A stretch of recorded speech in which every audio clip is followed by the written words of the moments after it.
4 fakta baru kasus Brigadir J. Tak ada pelecehan seksual hingga Ferdi Sambo panggil Yosua sebelum ditembak.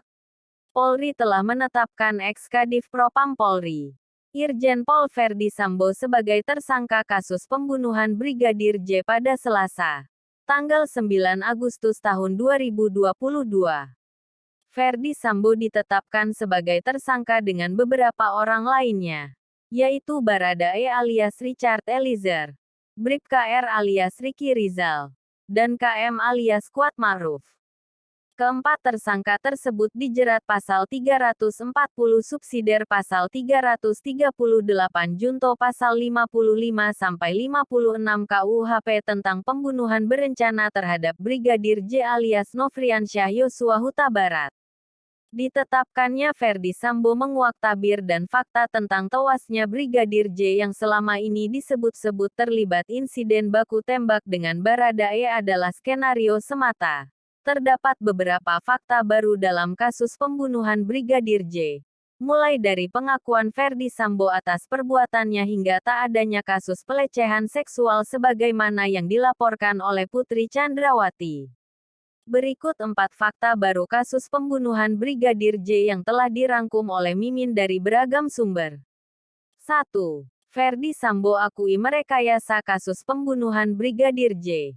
Ferdi Sambo akhirnya mengakui bahwa yang merekayasa kasus pembunuhan Brigadir J adalah dirinya sendiri. Melalui pengacaranya, Arman Hanis, pada Kamis tanggal 11 Agustus tahun 2022 membacakan pesan dari Ferdi Sambo menyampaikan permohonan maafnya terhadap Polri. Hanis menuturkan Ferdi Sambo meminta maaf kepada Polri karena telah melakukan perbuatan yang membuat malu pihak kepolisian. Menurut keterangan Hanis, Ferdi Sambo mengakui atas segala perbuatannya tersebut demi menjaga dan melindungi marwah keluarganya. 2. Motif pembunuhan Brigadir J tak akan diungkap ke publik. Kabareskrim Polri, Komjen Pol Agus Andrianto menegaskan motif di balik pembunuhan Brigadir J tidak akan diungkap ke publik.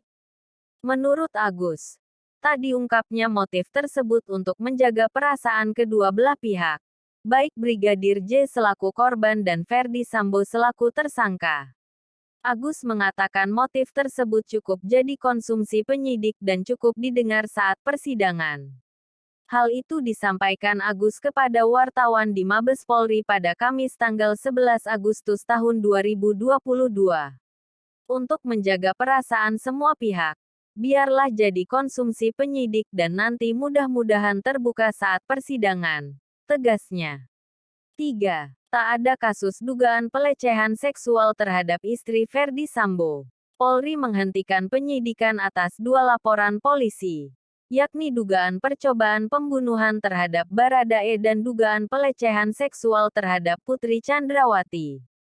Hal itu disampaikan oleh Dirtipidum Bareskrim Polri Brigjen Pol Andi Rian Jayadi dalam konferensi pers pada Jumat, tanggal 12 Agustus tahun 2022 malam.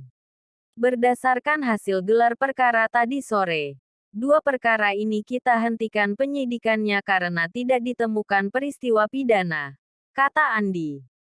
Andi menjelaskan, penghentian laporan 2 kasus tersebut dikarenakan termasuk dalam kategori upaya menghalangi penyidikan kasus pembunuhan Brigadir J.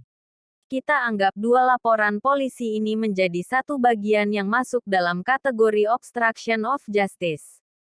Ini bagian dari upaya untuk menghalangi pengungkapan dari kasus 340, ungkap Andi.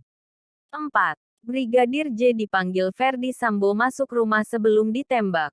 Sebelum terjadinya peristiwa penembakan, Brigadir J disebut berada di pekarangan rumah dinas Ferdi Sambo di Duren 3, Jakarta Selatan. Brigadir J masuk ke dalam rumah usai dipanggil oleh Ferdi Sambo. Hal itu diungkapkan oleh Kabareskrim Polri, Komjen Pol Agus Andrianto kepada wartawan Jumat, tanggal 12 Agustus tahun 2022. Semua saksi kejadian menyatakan Brigadir Yosua, almarhum, tidak berada di dalam rumah, tapi di taman pekarangan depan rumah. Almarhum J masuk saat dipanggil ke dalam oleh FS, ungkap Agus. Dikutip Mimin dari PMJ News pada Sabtu, tanggal 13 Agustus tahun 2022. Demikian informasi mengenai 4 fakta baru kasus pembunuhan Brigadir J.